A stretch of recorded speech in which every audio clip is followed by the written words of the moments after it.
Muito bem, enquanto as crianças saem, mais uma vez a palavra de gratidão, louvo a Deus pelo privilégio que tenho tido de participar com os irmãos nessa data, aniversário da Igreja Presbiteriana Filadélfia. Trago o abraço do reverendo Edson, pastor titular da primeira Igreja Presbiteriana de Belo Horizonte, o abraço do conselho. Ainda hoje tiramos uma foto com a minha irmã aqui, mandamos lá para o presbítero Fleming, e ele mandou um abraço para toda a igreja, e celebrando com vocês essa data tão especial. Amados, vamos abrir a Escritura na carta do apóstolo Paulo aos Romanos, e agora para essa nossa última meditação, nessa sequência que estamos fazendo na carta, convido para que abram no capítulo de número 11, Romanos, capítulo 11, a leitura será do verso 33 ao verso de número 36, finalzinho do capítulo 11 da carta aos Romanos.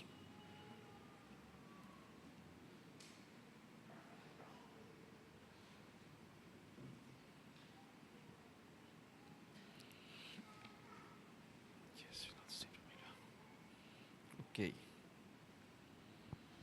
Romanos, capítulo 11, versículo 33 ao versículo de número 36.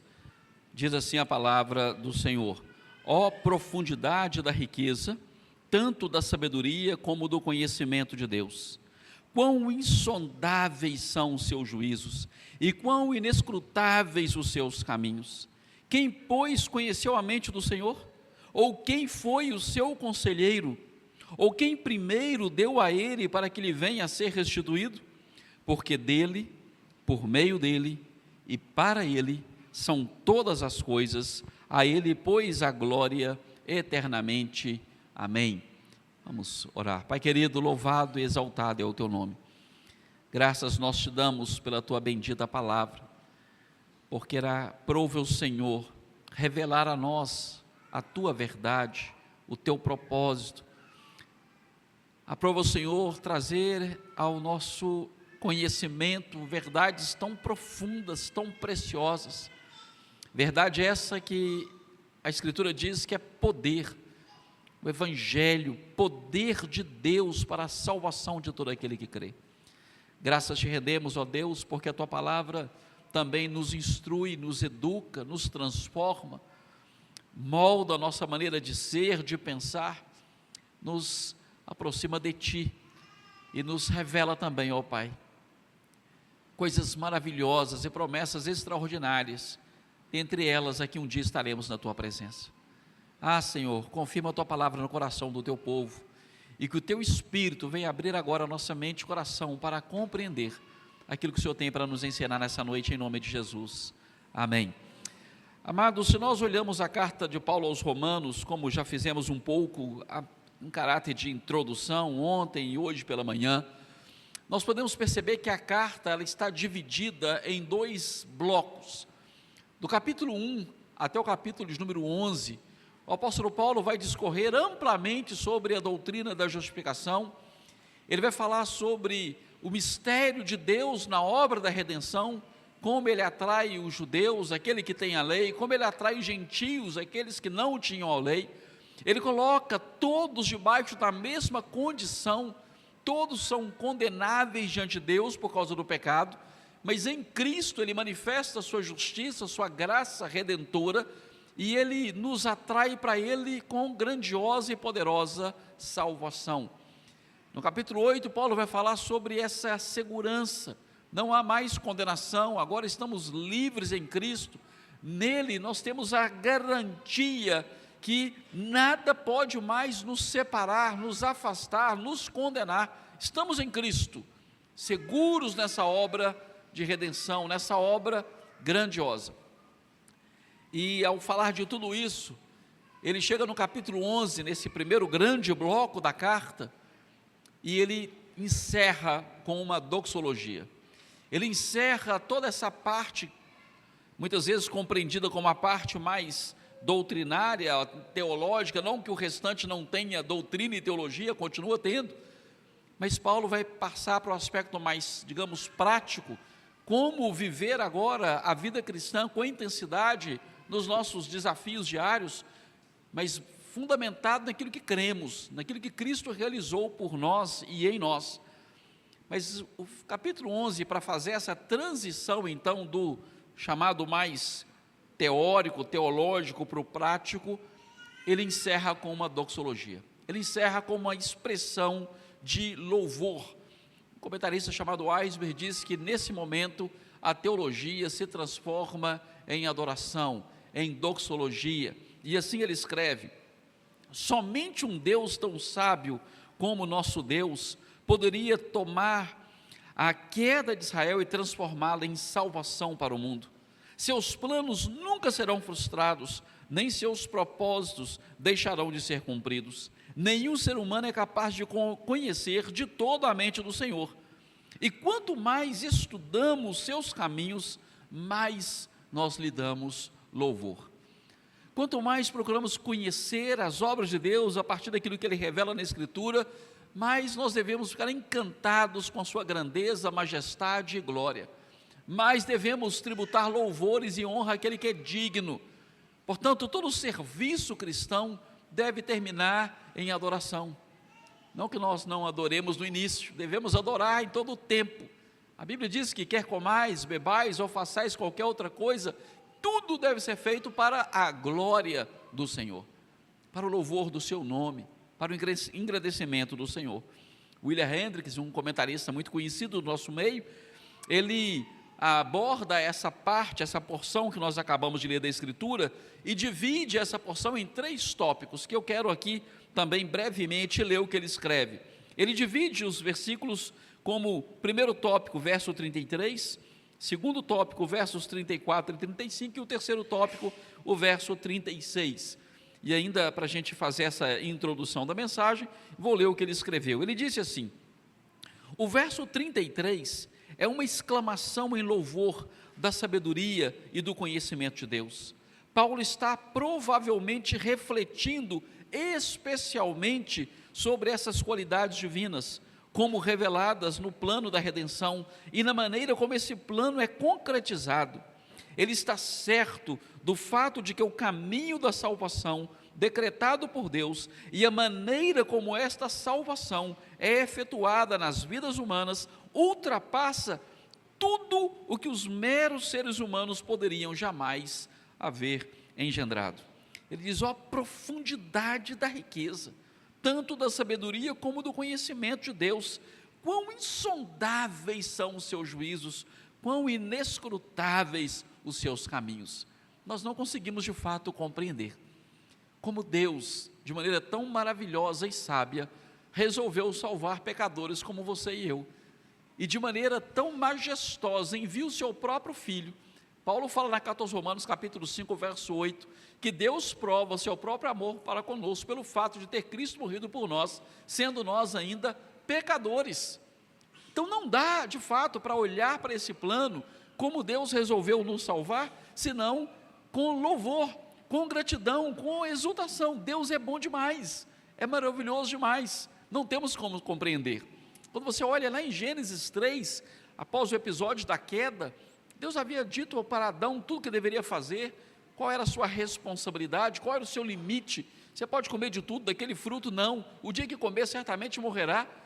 E Adão desobedece, e Deus agora vem ao encontro de Adão, e o texto fala que Adão, ao ouvir a voz de Deus, ele teve medo, e ele se escondeu, e é Deus que chama: Adão, onde está? Você parou para pensar que o primeiro chamado na Escritura, Deus chamando o homem, Ele chamou o homem num contexto de queda, um homem que estava tentando fugir dele, e Deus vem ao encontro desse homem ali e diz: Adão, onde está? Alguém se atreveria a dizer que Deus não estava enxergando Adão atrás daquele arbusto? Obviamente Ele é soberano, Ele é onipresente, onipotente, Ele sabia onde Adão estava, mas Ele está manifestando já graça. Adão, onde está? Dando uma oportunidade para Adão já se arrepender e se voltar para Ele em humildade. Ele está chamando, e é naquele contexto que na teologia se diz o proto-evangelho. Ele já anunciou que um dia o descendente da mulher que iria nascer, iria pisar a cabeça da serpente. Um plano estabelecido desde a eternidade, agora manifestado ao homem num contexto terrível de queda. Mas Deus já está mostrando que aquilo não era o fim. Haveria num futuro, segundo o tempo determinado pelo próprio Deus. Paulo fala na carta aos Gálatas que na plenitude do tempo, Deus enviou o seu Filho. Num tempo estabelecido pelo próprio Deus, desde a eternidade. Agora Cristo vem, entra na história do homem para resgatar homens e mulheres perdidos, para atraí-los para uma grandiosa salvação. Isso é glorioso demais. Portanto, sim, essa doxologia de Romanos 11, essa doxologia que começa com profundidade da riqueza, da sabedoria de Deus, de fato é encantadora, porque nós não temos como compreender com detalhes a grandeza desse plano. Mas William Hendricks continua, e ele fala ainda mais sobre os próximos dois tópicos, versos 34 ao 36. Do 34 e 35 ele diz: agora Paulo passa a enaltecer a autossuficiência ou a independência divina, quando ele diz assim: quem, pois, conheceu a mente do Senhor? Ou quem foi seu conselheiro? A Bíblia diz em Provérbios que na multidão de conselheiros produz sabedoria. Há um contraste absurdo aqui. Enquanto que para nós, o inteligente, o sábio, é buscar conselhos, é pedir orientação, é discutir nossos assuntos com diversas pessoas mais entendidas do que nós, para tomar uma decisão certa. No caso de Deus, a pergunta é: quem foi seu conselheiro? Quem foi que instruiu Deus a alguma coisa? Quem foi que deu a ele alguma ideia? Senhor, esse plano não está muito bem não, quem sabe o senhor pensa melhor e faz desse jeito, vou te dar uma ideia. E o curioso disso, antes de continuar com a leitura, é que lamentavelmente às vezes nós pensamos que temos que dar conselhos para Deus. Ah, Senhor, o senhor está fazendo isso, mas eu não concordo não. Se eu tivesse me perguntado, eu teria falado, eu tenho um plano melhor. Isso é absurdo. Paulo está dizendo aqui que quem é que conhece a mente do Senhor? Quem foi seu conselheiro? Quem primeiro deu a ele para depois ser restituído? Tudo que Deus nos concede é graça, é bênção. A Bíblia chega a afirmar que se nós recebemos alguma coisa é por mérito, então na verdade o trabalhador ele recebe um salário. Aquilo não é uma dádiva, é um pagamento, ele trabalhou por isso. No nosso caso, nós não trabalhamos para a salvação, nós a recebemos, foi Cristo quem trabalhou por nós. Nós não temos como oferecer nada, não temos como negociar. Você olha no Antigo Testamento, vamos pensar um exemplo categórico aqui, quando o Senhor chama Abraão, e Deus agora vai fazer uma aliança com Abraão, e Ele ordena que Abraão pegue alguns animais e parta ao meio, e exponha eles em uma certa condição, e depois de algum tempo, a tocha do Senhor passa entre aqueles animais. Abraão não passou no meio, somente o Senhor passou. Somente Deus pode comprometer com o pacto e assumir que Ele iria fazer cumprir tudo aquilo que Ele havia determinado. É uma aliança em que Deus se compromete pela glória do nome dEle e Ele executa aquilo que Ele prometeu. Não somos nós que o fazemos. Portanto, aqui nós temos essa grandeza. Quem foi que aconselhou Deus? Será que nós podemos discutir com Ele que o plano dEle não está tão adequado? Se Ele tivesse perguntado, a gente tinha uma ideia melhor? Obviamente que não. Portanto, William Hendricks assim fala: quem pode comparar-se com Deus? Quem porventura lhe comunicou alguma sabedoria ou conhecimento, ou o ajudou de alguma forma em originar ou concretizar o plano da salvação? Com certeza ninguém. Portanto, a glória da obra da redenção pertence somente ao Senhor. Nós falaremos disso na conclusão. Aqui nós vemos esses atributos de Deus escancarados. A ideia de atributos são qualidades de Deus, que Ele revela na Escritura, e nós podemos conhecer Deus a partir então desses seus atributos. O teólogo sistemático Berkhoff, ele falou o seguinte: os atributos são as perfeições atribuídas ao ser divino na Escritura, ou as que são visivelmente exercidas por Ele nas obras da criação, providência e redenção. Esse Deus que não precisa de conselho de ninguém, que não precisa de consultar alguém se o plano é bom ou não. Ele é soberano para estabelecer os meios, a forma, as condições, e não somente isso, executar a despeito de nós. Deus é o Deus Todo-Poderoso, mas esse Deus resolve entrar na história de uma humanidade caída, e por meio da sua graça, manifestada em Cristo, resgatar e fazer desse povo perdido um povo de propriedade exclusiva dele, para a glória do nome dele. E no verso 36, Paulo vai atribuir então toda a glória àquele que de fato é a fonte e o realizador da obra da salvação na vida do homem, porque dele, por meio dele e para ele são todas as coisas, a ele pois a glória eternamente. Amém. Por isso que esse final, a conclusão de Paulo aqui nesse texto é maravilhosa, é um tributo de louvor, é uma doxologia. Paulo está exaltando a Deus, após discorrer sobre tamanho mistério. Não há outra coisa a fazer senão tributar ao Senhor toda a glória que é devida ao seu nome. Amados irmãos, eu quero, diante de tudo que já foi falado aqui desde ontem, hoje pela manhã e agora, o que nós podemos fazer com isso? O que fazer com tudo que temos visto dessa breve exposição na carta aos Romanos? Como isso tudo se aplica à nossa vida e o que fazer daqui para frente? Eu quero então caminhar agora numa segunda parte, feita essa breve introdução, em 6 tópicos. Isso vai ser um sermão quebrando aquele protocolo. Sermão presbiteriano é 3 pontos. O meu vai ser 6. Mas 6 pontos objetivos, cada ponto uma conclusão. E quero convidá-los a caminhar comigo nessa ideia. Primeiro ponto, ao entender que nós estávamos todos mortos em pecados, ao entender que não há nenhuma distinção, não importa a sua nacionalidade, condição social, posição na sociedade, ou acadêmica, profissional, financeira, não importa a sua origem, teu sobrenome, não importa de onde você veio e como você chegou aqui, todos nós, sem distinção alguma, estávamos antes de Cristo mortos em delitos e pecados. O que nos nivela é que todos nós somos pecadores. Todos nós somos pecadores. E em Cristo, todos nós somos redimidos. Então nós somos, sim, uma família, uma grande família de pecadores que foram resgatados, que foram salvos, e agora estamos sendo santificados em Cristo, e um dia estaremos diante da sua glória. É isso que nos nivela, muito mais do que aspectos secundários, denominacionais, posição disso ou daquilo. O que nos define é que nós somos um povo de Deus, alcançados por meio de Jesus Cristo. Povo de Deus, essa é a nossa marca, somos um povo de Deus. Mas diante de tudo isso, então, a pergunta que surge é: você conhece a Deus? Você que já está aqui na casa dos 50 anos nessa igreja local, como ouvimos ontem, você de fato conhece a Deus? Um exemplo marcante na Escritura é Jó. É óbvio que nós não vamos aqui entrar em todos os detalhes, esse não é o propósito. Mas quando você lê o livro de Jó, você tem um capítulo 1 que começa com uma descrição da piedade de Jó. Jó, um homem íntegro, temente a Deus e que desvia do mal.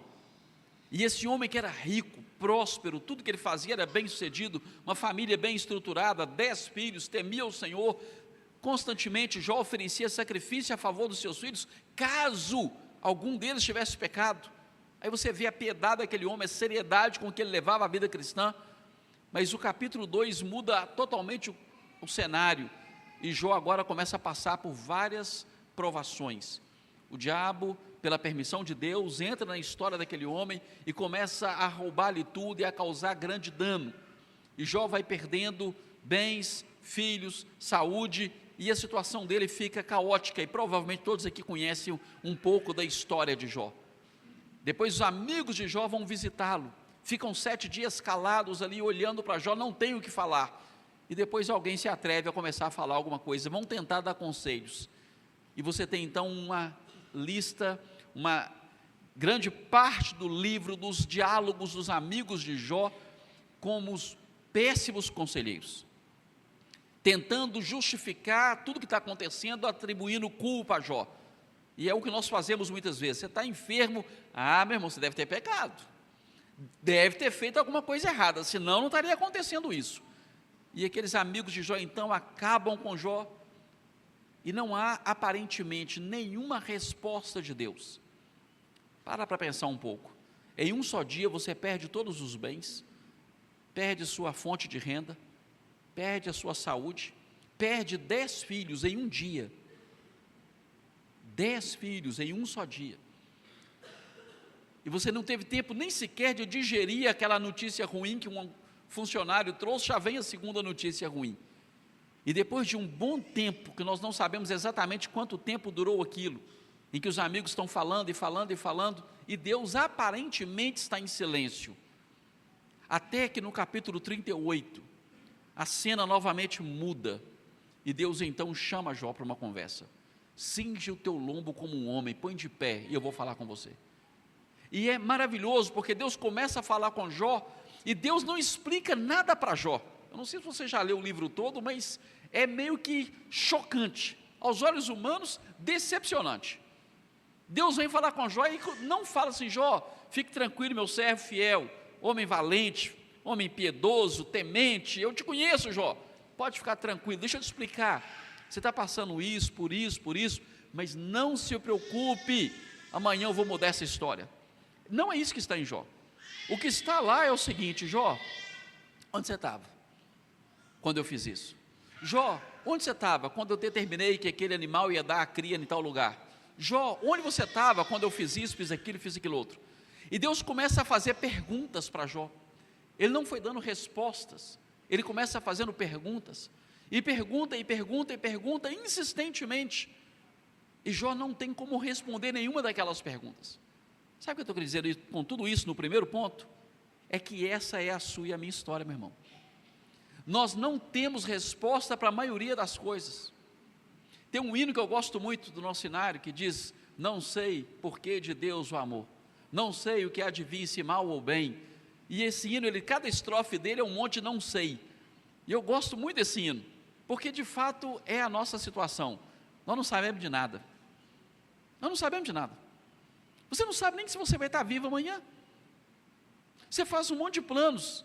Nós já temos, eu pelo menos já vim para a igreja hoje com um plano: terminado o culto eu vou lá para cima que eu quero comer alguma coisa, mas Jesus vai voltar antes, então eu não vou nem subir aquela escadaria. Percebe que nós não sabemos nada, nós temos ideias, projetos, planejamentos, mas concretizar nós não podemos, não sabemos. Jó não sabia, e quando Deus pergunta, ele não tem resposta. Então Jó, abra por favor o texto lá em Jó 42, Jó 42, a grande lição em tudo isso está aqui. Jó 42, versos 1 a 6, então respondeu Jó ao Senhor. Se você voltar um pouco as páginas, lá no capítulo 38, está assim: depois disto, ou seja, depois de todo aquele falatório dos amigos, depois disso, o Senhor, do meio de um redemoinho, respondeu a Jó: quem é este que escurece os meus desígnios com palavras sem conhecimento? Cinge o teu lombo como um homem, e eu te perguntarei, e tu me farás saber. E aí ele começa a fazer perguntas. No capítulo 42, ele vai dizer assim, Jó agora vai responder: então respondeu Jó ao Senhor: bem sei que tudo podes, e nenhum dos seus planos pode ser frustrado. Amados, pega isso e entenda dentro do projeto da redenção. Bem sei que nenhum dos seus planos pode ser frustrado. Havia um homem chamado Paulo, perseguidor da igreja, com carta das autoridades para ir para a cidade de Damasco para pegar os crentes e levar arrastados até a prisão. Bem sei que nenhum de seus planos pode ser frustrado. No plano de Paulo era matar os cristãos, no plano de Deus era derrubar Paulo no caminho de Damasco e salvá-lo e usá-lo como instrumento em suas mãos. O plano de Deus não pode ser frustrado. Quem é aquele como disseste, que sem conhecimento encobre o conselho? Na verdade, Jó está falando, eu falei do que não entendia, coisas maravilhosas demais para mim, coisas que eu não conhecia. Escuta-me, pois, havias dito, e eu falarei, eu te perguntarei, e tu me ensinarás. Eu te conhecia só de ouvir, mas agora os meus olhos te veem, por isso me abomino e me arrependo no pó e na cinza. Quando o homem é colocado diante da grandeza, da sabedoria, do plano glorioso de Deus, na redenção do homem, a única coisa que nos resta fazer é falar: Senhor, como eu falei bobagem na minha vida, como eu falei coisas tolas porque eu não te conhecia, eu tinha uma ideia vaga, falava coisas sem compreensão, mas agora meus olhos te veem. Ontem eu comentei aqui, que em um momento da minha loucura, ainda perdido, quando um jovem colega de trabalho estava me evangelizando, eu juntei uma turma de colegas para dar um coro nele, porque eu não queria que ele falasse do evangelho para mim. E aí, depois uma irmã me perguntou: pastor, você me deixou curioso, o senhor bateu nele ou não bateu? Bom, então agora eu respondo para toda a igreja, né? Não bati não, meu irmão. Deus é tão bom que Ele me salvou. E esse jovem que me evangelizava é meu padrinho de casamento, é um amigo de mais de 50 anos de caminhada, e nós somos, mais de 50 não, mais de 40 na verdade, né? Não sou tão velho assim não, mas somos amigos até hoje, trocamos mensagens até hoje.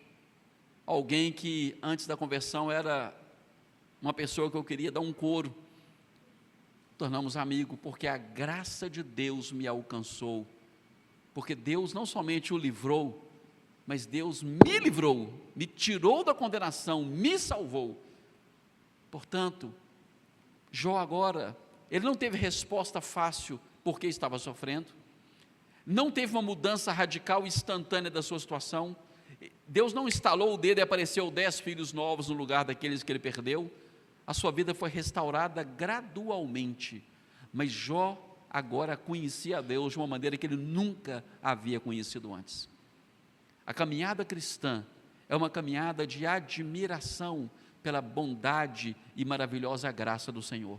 Se você não tem ficado dia a dia encantado com a bondade de Deus, meu amado, dobra o joelho e clama ao Senhor, fala: Deus, tem misericórdia de mim, abre os meus olhos, volta a aquecer meu coração com a beleza da tua majestade, para que você renda graças ao Senhor.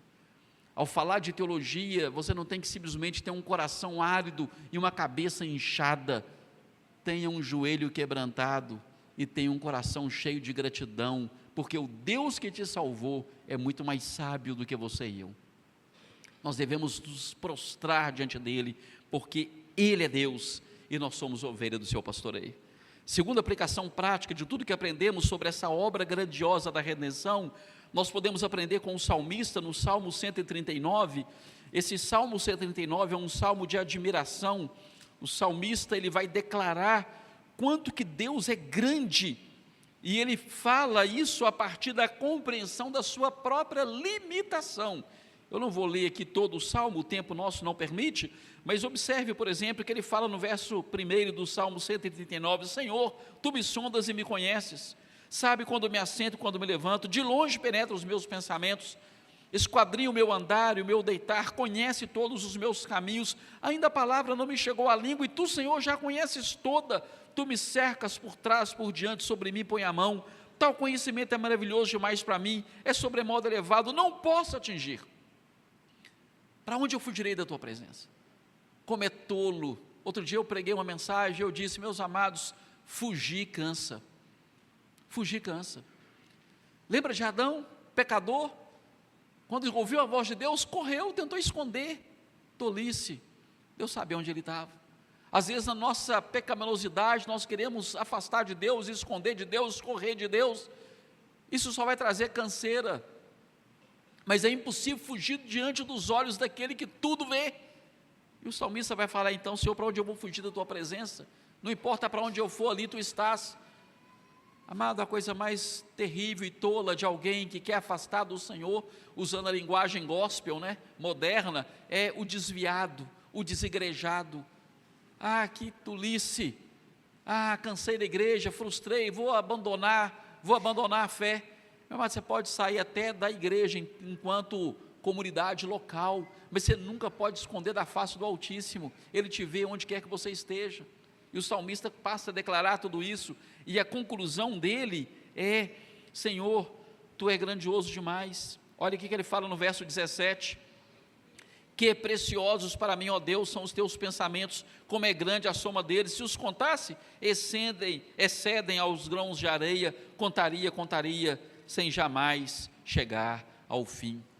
A vida cristã, a vida do redimido, é a vida de alguém que reconhece que Deus é grandioso, e portanto nós não podemos compreendê-lo na majestade dele, na totalidade do seu ser. Ele é Deus, nós somos criatura dele, somos servos dele, somos limitados, mas com aquilo que nós sabemos, nós devemos exaltar a majestade do seu nome. Senhor, eu não sei, mas Tu és Deus, Deus santo, Deus poderoso, Deus criador, Deus provedor, Deus sustentador. Não há outra coisa a fazer senão tributar a Ti louvor, honras e glória. Mas há uma terceira coisa que nós aprendemos com a obra da redenção. Nós aprendemos que, a exemplo de Simeão, eu havia citado hoje pela manhã, está lá em Lucas capítulo 2, nós devemos sim, a cada dia, tributar louvores ao Senhor, porque aprouve a Ele também nos conceder a bendita graça de abrir os olhos e ver o Salvador. Lucas capítulo 2, Simeão, aquele homem já idoso, que havia sido instruído pelo Espírito, que ele não partiria dessa vida sem antes contemplar o Salvador, quando ele pega Jesus em seus braços, para o consagrar ali no templo, conforme a lei prescrevia, ele diz assim: agora, Senhor, podes despedir em paz o teu servo, segundo a tua palavra, porque os meus olhos já viram a tua salvação, a qual preparaste diante de todos os povos, luz para a revelação aos gentios e glória para o teu povo de Israel. Amado, eu já trabalhei, já fui perguntado muitas vezes sobre a questão da morte. Eu comentei que no aconselhamento bíblico, eu fiz um estágio no CTI do Hospital Evangélico, lá em BH, acompanhei diversos pacientes em estado terminal, no período que estava fazendo ali, concluído o mestrado em aconselhamento, e uma das coisas que chamava muita atenção, é perceber a diferença daquele que morre no Senhor e aquele que morre sem Cristo. É gritante a diferença entre um e outro. Ainda essa última semana, estava visitando meu pai, que está numa situação bastante complicada de saúde, um câncer terminal, conversando com ele sobre isso. Falei: pai, a diferença não é que o senhor vai morrer ou não vai morrer, não, eu também vou e todos nós vamos. Esse não é o ponto. Nós estamos vivendo uma época em que toda vez que você vai, e aqui tem pastores, certamente já experimentaram isso, presbíteros, membros de igreja, você vai no velório e a pessoa pergunta assim: fulano morreu de quê? Parece que a coisa que mais satisfaz a nossa curiosidade é saber de que alguém morreu. E eu tenho dito frequentemente, meus irmãos, isso não importa. A questão maior da vida não é saber de que morreu, é saber com quem morreu. Se morreu com Cristo, morreu sem Cristo. Não é o tipo de morte que te leva para o céu ou não, é com quem você está. Se morreu com Cristo, é salvo. Se morreu sem Cristo, está perdido. Simeão, é agora nesse momento que ele pega aquele menino Jesus, dias de nascido, sem ter pregado nada, sem ter feito nenhum sinal, sem ter feito nenhum milagre, mas pela iluminação do Espírito, ele entende, ele é o Messias. Aquele homem viveu para ver o Cristo, e no momento singelo, ele pega aquele bebê e diz: Senhor, eu posso morrer em paz, porque eu já vi a tua salvação. A pergunta é para você refletir quando voltar para casa: você pode morrer em paz hoje? Você pode partir em paz hoje? E não é porque você já realizou tudo o que queria, viu a família, filhos e filhos dos filhos, e agora, Senhor, já vivi tantos anos, posso morrer, não tem mais nada para fazer aqui. Não, esse não é o ponto. O ponto é: você está em Cristo e pode partir hoje seguro que encontrará com o teu Salvador? Porque se você não tem Cristo, não importa a tua idade, as tuas realizações, você está perdido. E se você está perdido, amado, que oportunidade singular o Senhor está te dando para confessar a Cristo hoje e ser salvo. A grande questão é com quem você está. E Simeão, ele pôde dizer: Senhor, agora eu posso partir, porque eu já vi a tua salvação. Isso é o plano de Deus, majestoso. Ó, a profundidade da riqueza, da sabedoria, tanto do conhecimento de Deus. Quem conheceu a mente do Senhor? Quem foi seu conselheiro? Quem instruiu ele? Por meio dele, para ele, estão todas as coisas. A ele, pois, a glória eternamente. Amém. Sim, toda a glória a ele, porque aprouve a ele salvar um povo. E ele manifestou essa grandiosa salvação na pessoa de Jesus Cristo, nosso Salvador. Mas há uma quarta lição. Quando olhamos para esse plano esboçado nessa parte da carta aos Romanos, nós devemos perceber que tudo caminha para o engrandecimento do Senhor. É certo que estamos aqui em um momento de festa, e devemos celebrar mesmo, 72 anos da história dessa igreja local, uma bênção, uma bênção. Há dias atrás, cerca de um mês atrás, eu fui convidado para falar no aniversário de uma igreja, na região lá do nosso presbitério, 112 anos de igreja. A primeira igreja completa esse ano 113, e eu fui no aniversário, pregar no aniversário de uma igreja, 112, filha da primeira igreja, igreja presbiteriana lá de Nova Lima. E durante aquele momento ali, eles estavam em um templo que não é o primeiro templo, havia algumas fotos que houve um local mais antigo, no início dos trabalhos, e eu perguntei: tem alguém aqui da época da fundação desse templo? Aquele templo já tem 90 anos, e tinha uma irmãzinha lá. Eu estava aqui quando lançou a primeira pedra, estava lá. Imagina que beleza. Não sei se tem alguém aqui com mais de 70 que está aqui desde o início, mas olha que beleza, você poder conversar com alguém que passou por toda a trajetória da igreja. Isso é bonito demais, é bonito demais. Em uma época em que as pessoas estão migrando de igreja, toda hora mudando daqui para ali, não tem identidade, não tem convicção, não tem firmeza em nada. Alguém espirrou mais alto: não gostei da igreja, vou sair daqui. Você vê alguém que tem uma trajetória longa no mesmo lugar, com o mesmo povo, sendo bênção, servindo, às vezes sofrendo também, porque se tem um lugar que a gente sofre é a igreja. Sim, aqui nossos pecados são revelados, nossas dificuldades são escancaradas, é ferro com ferro, nós estamos afiando ali, Deus vai mostrando a nossa fragilidade, e Deus também ao mesmo tempo vai nos edificando, nos purificando, nos fortalecendo. É uma vida maravilhosa, a comunhão dos santos. Mas é nesse contexto todo que você vai abrir agora, por favor, em Apocalipse. Nós vamos ver 3 sequências em Apocalipse. Apocalipse 4. Olha que coisa fantástica. Apocalipse, capítulo 4. Primeiro verso, versículos 8 ao 11. O texto diz: os 4 seres viventes, tendo cada um deles respectivamente 6 asas, estão cheios de olhos ao redor, por dentro, e ao redor e por dentro, não tem descanso, nem de dia nem de noite, proclamando. É uma visão de João, seres celestiais, cheios de olhos, com asas, e eles estão ali adorando o Senhor. O texto vai dizer o seguinte, veja bem: santo, santo, santo é o Senhor Deus, o Todo-Poderoso, aquele que era, que é e que há de vir.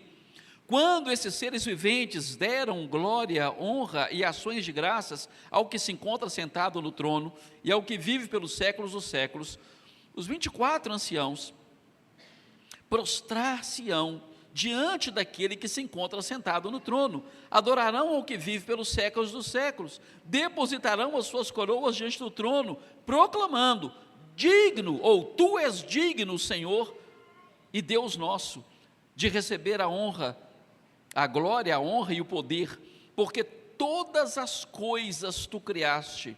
Por quê? Eles respondem: sim, por causa da tua vontade vieram a existir e foram criadas.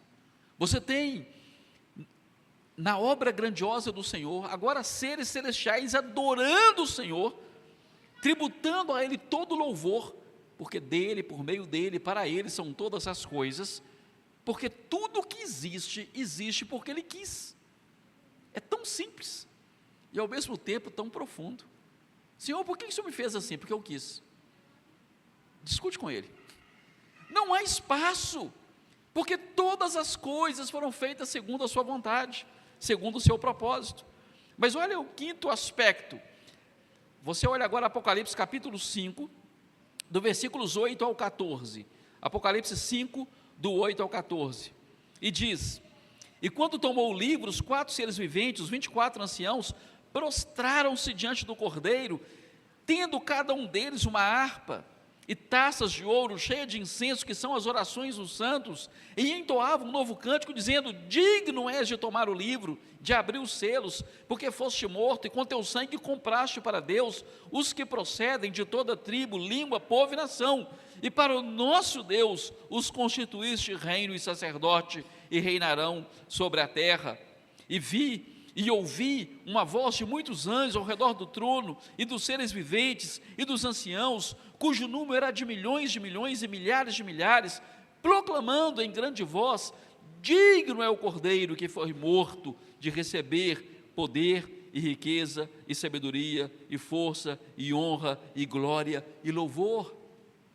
Amados, eles adoram a Deus nos céus, continuamente, pela obra da criação.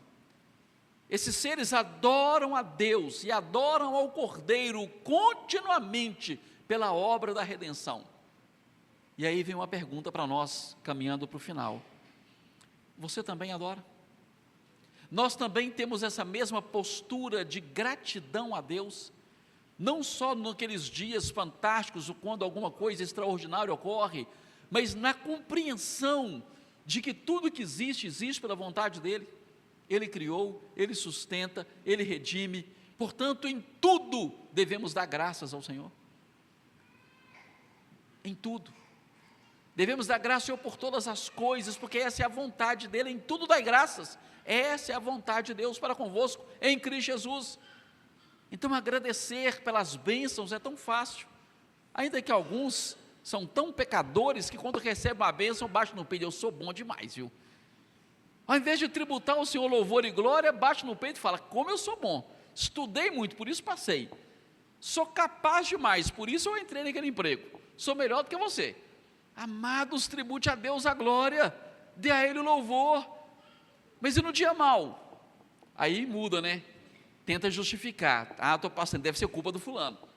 Não, tribute a Deus louvor, porque Ele sabe todas as coisas, e Ele sabe com precisão o porquê Ele está fazendo isso na sua e na minha vida.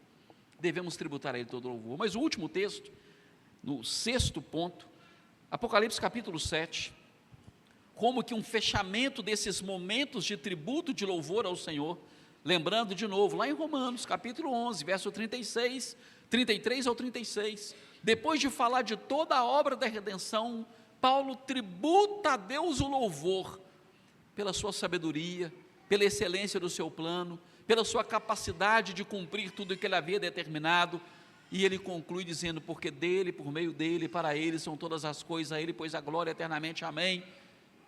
Agora no capítulo 7 Apocalipse, nesse terceiro tributo de louvor, veja o que está escrito, capítulo 7 verso 9, depois dessas coisas, depois de tudo o que João viu, e quando você faz a leitura de Apocalipse, capítulo 1, João está preso, logo na sequência tem a visão do Cristo glorificado, com a ordem de escrever 7 cartas às 7 igrejas, capítulo 3, capítulo 2 e 3, você tem as cartas, as 7 cartas, a situação da igreja, ao olhar as cartas, parece que essa igreja não vai durar muito, é caótica a situação da igreja.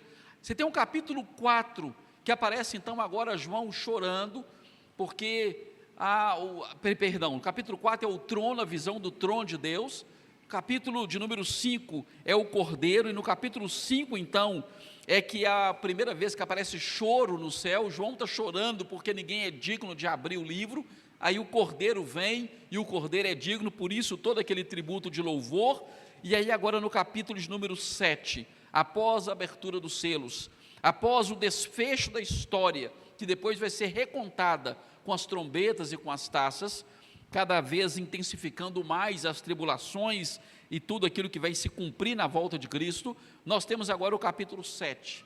E nesse tributo do capítulo 7 está escrito: depois disso, depois da tribulação, depois dessas coisas, vi, e eis uma grande multidão, que ninguém podia enumerar.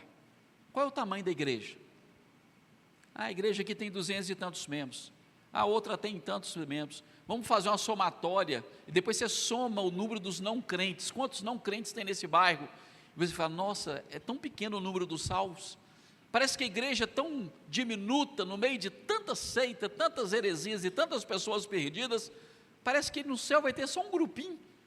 Aí o texto vem e nos fala: há uma multidão, que ninguém podia enumerar, de todas as tribos, nações, povos e línguas, em pé diante do trono e diante do Cordeiro, vestida de vestiduras brancas, com palmas nas mãos, e clamavam com grande voz, dizendo: ao nosso Deus, que se assenta no trono, e ao Cordeiro pertence a salvação. A Ele, uma multidão incontável. Nós estaremos na glória diante do Senhor, com gente de toda tribo, língua, raça e nação, dos mais diversos possíveis idiomas do mundo, línguas hoje já mortas. Não sei se naquele momento o texto não fala se cada um vai estar falando uma língua diferente, ou se todo mundo vai estar entendendo a língua de todos, ou se haverá uma língua universal. Isso eu não sei, são detalhes, nós saberemos talvez lá na glória. Mas uma coisa é certa: essa multidão incontável estará diante do trono, e todos com um único objetivo: tributar louvor a Deus pela obra da redenção. Todos os anjos estavam em pé, rodeando o trono, os anciãos, os 4 seres viventes, e ante o trono se prostraram sobre o seu rosto, e adoraram a Deus, dizendo: amém. O louvor, e a glória, e a sabedoria, e as ações de graças, e a honra, e o poder, e a força, sejam ao nosso Deus, pelos séculos dos séculos. Amém. Amados, deixe-me terminar dizendo o seguinte: Paulo conclui a parte teológica tributando louvor a Deus. O final da vida de todo crente é tributar louvor a Deus. A primeira pergunta do catecismo é: qual é o fim principal do homem, não é isso? Glorificar a Deus, gozá-lo para sempre. No céu, alguns têm uma fantasia de que quando chegar no céu, vou conversar com Noé, vou perguntar para ele como é que foi o dilúvio. Eu não vejo a hora de chegar no céu, quero chegar lá para algum personagem da Bíblia, eu quero perguntar para Pedro: como é que você foi trair Jesus, seu herege, como é que você fez aquilo, tal. Tem gente com ideias assim mirabolantes: quando chegar no céu, quero fazer isso, quero perguntar aquilo, vou tirar curiosidade com aquilo, como se fosse marcar agenda com cada personagem bíblico. Honestamente falando, e sem entrar no mérito das discussões se isso vai ser possível ou não, eu tenho uma convicção pessoal de que quando chegar no céu, nada disso tem valor nenhum. Porque no céu, a única coisa que vai te encantar, e vai me encantar, e deve nos encantar, é contemplar a glória do Cordeiro. No céu não haverá espaço para discutir méritos. Você lembra daquela igreja que eu plantei no bairro tal? Não, você está aqui. Não, meu irmão, não haverá isso. No céu todos nós teremos a plena consciência que se estamos ali, é porque fomos salvos por meio de Jesus.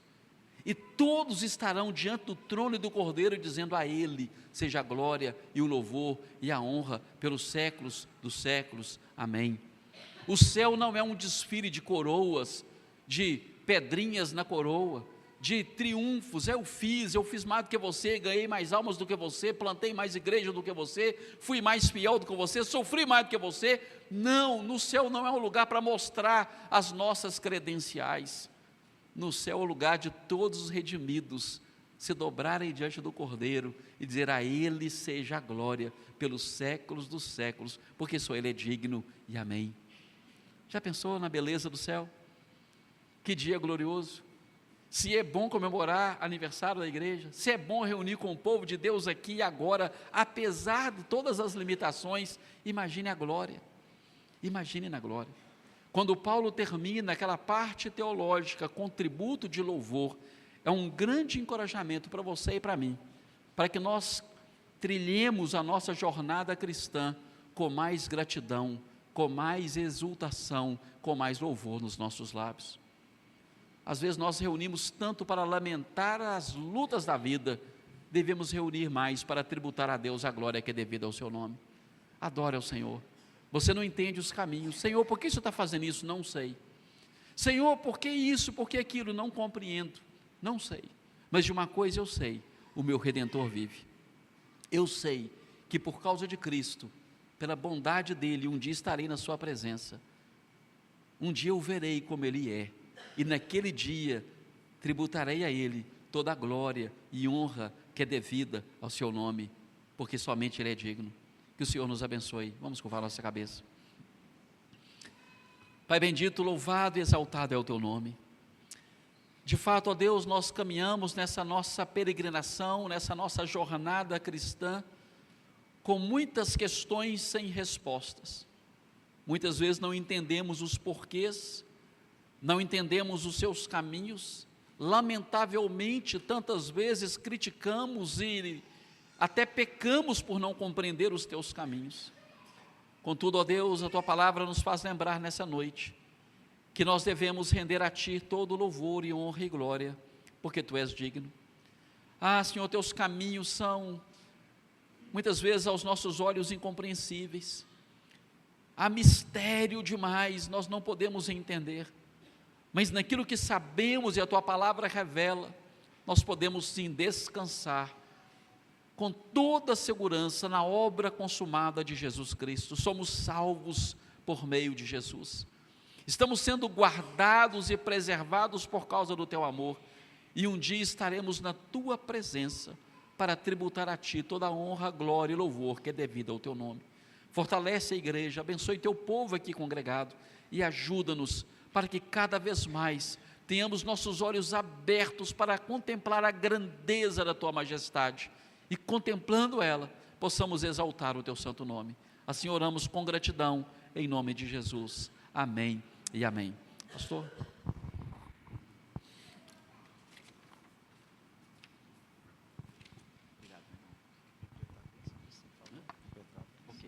Irmãos, vamos colocar em pé, vamos receber a bênção do Senhor nesse instante. Amém. Receber a bênção, amados, com o amor de Deus, nosso Pai, que a graça bendita e maravilhosa do nosso Senhor e Salvador Jesus Cristo, que a comunhão, que as ternas consolações do Espírito Santo de Deus permaneça com o povo de Deus aqui reunido, e com o povo de Deus espalhado em toda a face da terra, hoje e para todo sempre. Amém e amém.